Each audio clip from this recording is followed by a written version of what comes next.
Most of you, if you're a mother, have been through some pretty difficult times with your children. Sometimes it's illness, sometimes you lose them altogether, sometimes it's relationship issues they're going through, just a lot of stuff that mothers walk through with their children. But can you imagine standing at the foot of the cross where your son is hanging? Yeah, that's what Mary had to do. Jesus was feeling an awful lot of pain.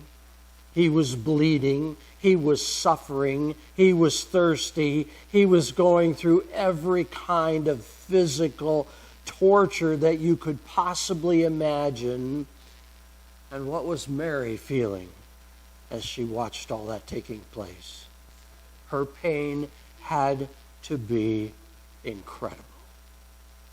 So there's Jesus hanging on the cross, going through all that suffering, and what is he worried about? His mom. Yeah.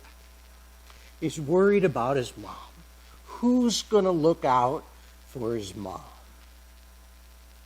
And that's when he says to John, "Here is your mother."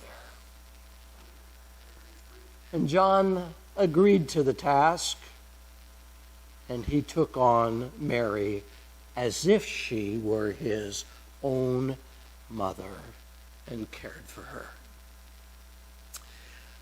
Our topic today is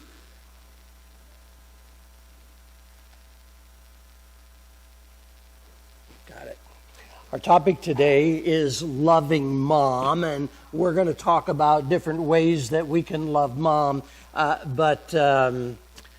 Well, this is the skit guy's take on loving mom. Come on in. Hey, I got your carrots. Same right there. Kind of overkill with the veggies, isn't it? Yeah, I'm making my mom a meal for Mother's Day, and she's a vegetarian. Oh, bless her heart. Yeah. You know, I think instead of Mother's Day, we should call it I'm Sorry Day. Okay. Hear me out on this, okay? The only reason we have Mother's Day is because raising a kid is like the biggest hassle in the world. And what do we do our whole lives but stuff we never stop and think to say we're sorry for? Like?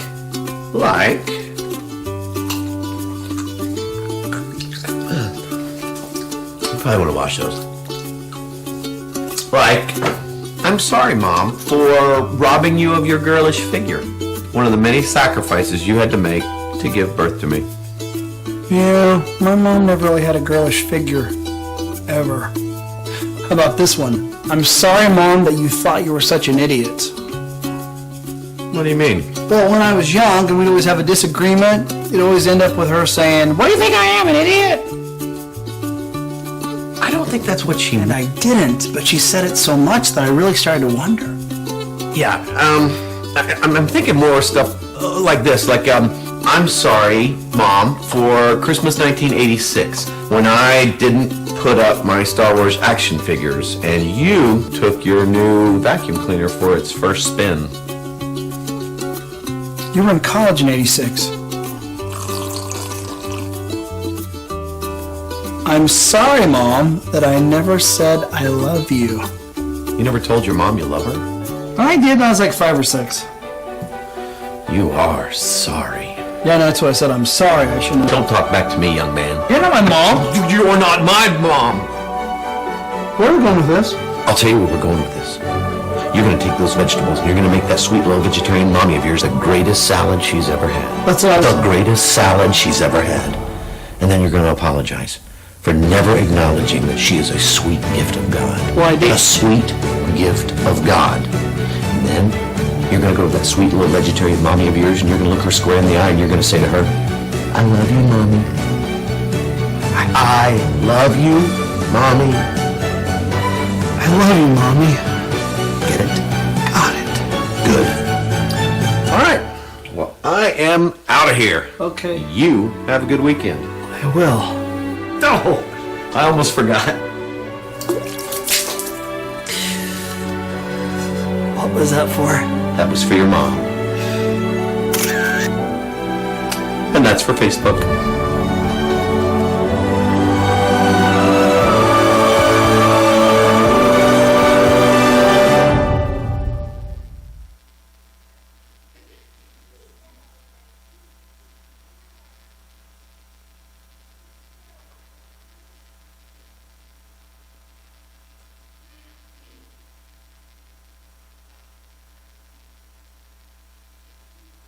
Did not want to cooperate. So, some things that you need to know about loving mom. Now, just a minute.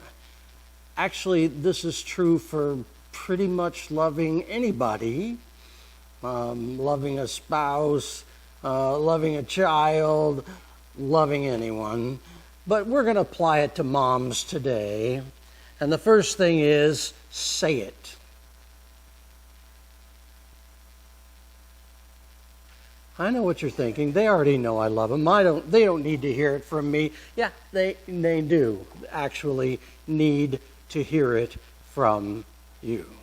Well, I show them that I love them all the time. That should be enough. No, they also need to hear that you love them. And guys, we tend to be the worst about that.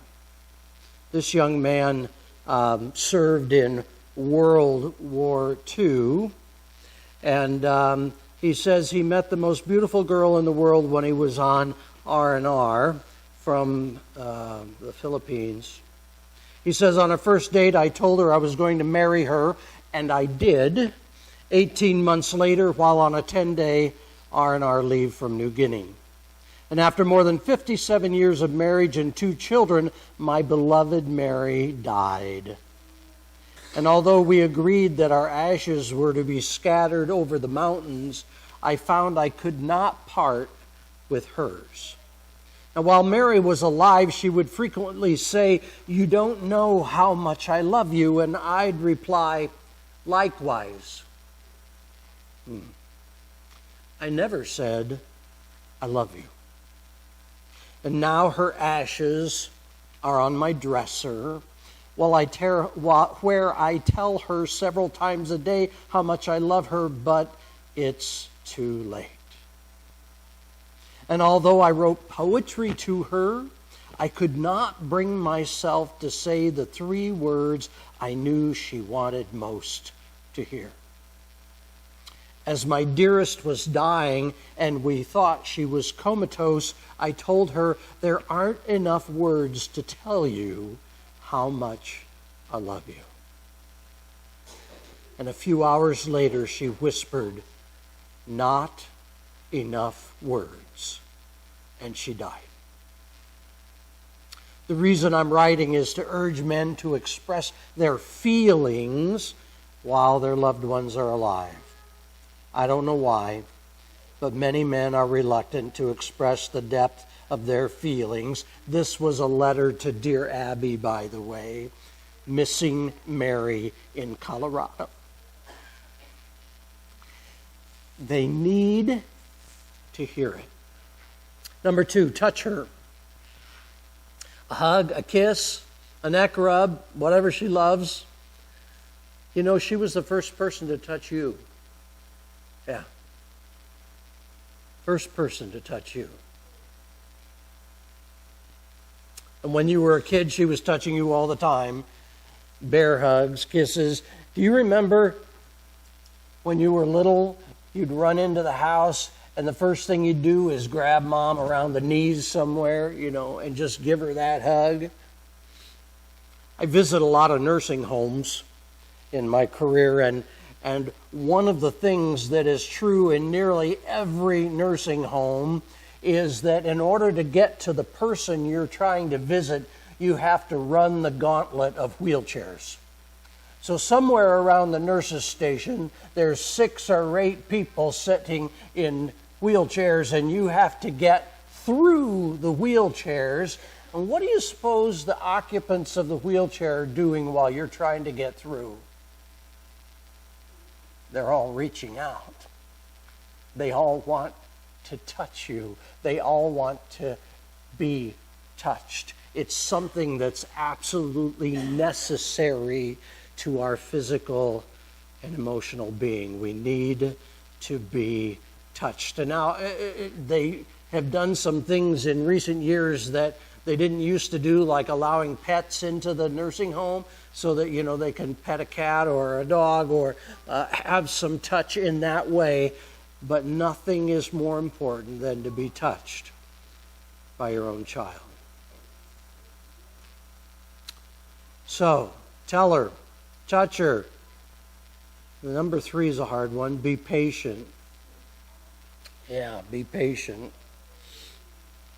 Being a mom's a big job, and there's no pay. Yeah. It's a huge physical and emotional and spiritual commitment. There's something called, the reading I'm going to read to you is called No Occupation. She rises up at break of day, and through her tasks she races. She cooks the meals as best she may and scrubs the children's faces, while school books, lunches, homework too, all need consideration. And yet the census man insists she has no occupation. When breakfast dishes all are done, she bakes a pudding maybe. She cleans the rooms up one by one with one eye watching baby. The mending pile she then attacks by way of variation, and yet the census man insists she has no occupation. She irons for a little while, then presses pants for daddy. She welcomes with a cheery smile returning lass and laddie. A hearty dinner next she cooks, no time for relaxation, and yet the census man insists she has no occupation. In spite of all she does, we get impatient sometimes. And this letter is from an 80-year-old woman on her birthday, which maybe started her thinking about all these things. And the letter is addressed to all my children. I suppose my upcoming birthday started my thoughts along these lines. This is a good time to tell you that what I truly want are things I can never get enough of. And yet, they are free. I want the intangibles. I would like for you to come and sit with me and for you to be relaxed. We can talk or we can be silent. I'd just like for us to be together. I need your patience when I don't hear what you say the first time. I know how tiresome it is to always be repeating, but sometimes I must ask you to repeat yourself. I need your patience when I think too much about the past with my slowness and my set ways. I want you to be tolerant with what the years have done to me physically. Please be understanding about my personal care habits. I spill things, I lose things, I get unduly excited when I try to figure out my bank statements. I can't remember what time to take my medication, or if I took it already. I take too many naps. Sometimes sleep helps pass the day. Well, there you have it. Time, patience, and understanding. Those are the priceless gifts that I really want. Be patient. Be attentive. Be attentive. Your mother was attentive to you. She listened. She consoled. She comforted. She provided. She sympathized. She understood.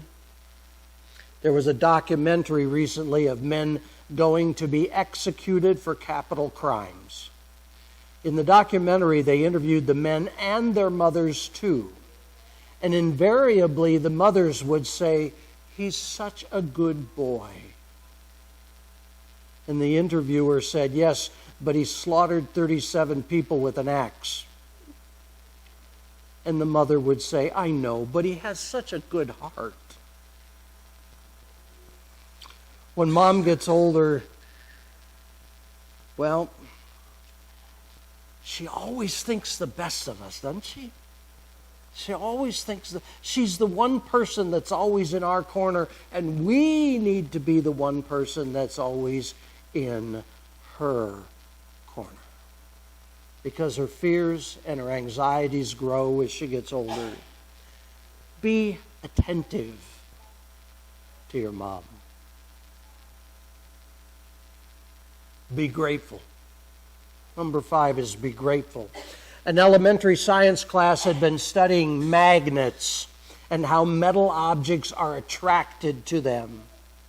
And at the end of the semester, the teacher put together an exam that had this question in it. It said 6 letters, starts with M, picks up things. What am I? And over half of the children wrote, mother. Yeah.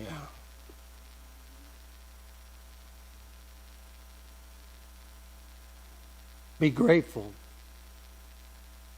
I was thinking as I prepared this that there's just a very few years in our lives when we have both our children and our parents. It's surprisingly short. And it's a huge gift. And I highly recommend that when you have both your children and your parents, that you take advantage of it. Because those are some seriously good days. Most of your life, one or the other or both will be gone. Be grateful. Be grateful. Your parents start out dependent in life just like you did as babies, where they could not take care of themselves. And what happens when we get older? We're in the same situation. We cannot take care of ourselves. We depend on you to take care of us. Be grateful. Number 6 is be generous. You know, really, there's nothing too good for Mom. Your mother gave up a lot in order to be your mom. And she did it without any thought whatsoever. It never occurred to her to be selfish. Instead, she was generous with her love, with her time, with her care, with all the things that you enjoyed growing up and that I enjoyed growing up. She sacrificed for us, and we should sacrifice for her. There's a math question. Some of you love numbers, so you're going to like this math question. State your answer as a fraction. We all know what a fraction is, right? If there's 10 people at the table and 1 apple pie, 10 people at the table and 1 apple pie, how much does each one get? The answer is 1/9. You do know your fractions, right? Because it's at that point that Mom is suddenly really full. She's just fine. She doesn't need any pie. And the last one is love her honorably. This is Exodus 20:12. Honor your father and your mother so that you may live long in the land the Lord your God is giving you. Now, there's a lot of commandments in the Bible, and there's only a few of those commandments that directly indicate if you do this, you will be blessed. And this is one of those commandments. Honor your father and mother so that you may live long in the land the Lord your God is giving you. Honoring your father and mother guarantees a reward. And even, and this is another important point about this passage, it doesn't say if your mother is honorable, honor her. It doesn't say that. No. Nowhere. It doesn't matter if they're honorable or not honorable. What are we supposed to do? We honor them, don't we? Yeah. That's what we're commanded to do. We honor them anyway, and we receive a blessing for doing it. I think we have time for this last little story when God created mothers. When the good Lord created mothers, he was into his 6th day of overtime when an angel appeared and said, "You're doing a lot of fiddling around on this one." And the Lord replied, "Have you seen the specs on this order? She has to be completely washable but not plastic, have 180 movable parts, all replaceable, run on black coffee and leftovers, have a lap that disappears when she stands up, a kiss that can cure anything from a broken leg to a disappointing love affair, and 6 pairs of hands." And the angel shook her head slowly and said, 6 pairs of hands? No way. "Well, it's not the hands that are causing me problems," said the Lord. "It's the 3 pair of eyes that mothers have to have. 1 pair that sees through closed doors when she asks, 'What are you kids doing in there?' when she already knows. Another in the back of her head that sees what she shouldn't, but what she needs to know. And of course the ones in front that look at a child when he goofs up and say, 'I understand and I love you.' Without so much as uttering a word, I'm so close to creating something, so close to myself. Already, I have one who heals herself when she is sick, can feed a family of 6 on 1 pound of hamburger, and get a 9-year-old to stand under a shower. Not only can she think, she can reason and compromise." Finally, the angel bent over and ran her finger across the cheek of the mother. "There's a leak," she pronounced. "I told you that you were trying to put too much into this model." "That's not a leak," said the Lord. "It's a tear."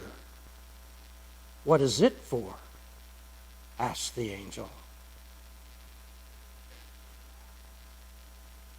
So, say it, touch her, be patient, be attentive, be grateful, be generous, and love her honorably. And then we can all say together, are you ready? I love you, Mommy. I love you, Mommy. God bless.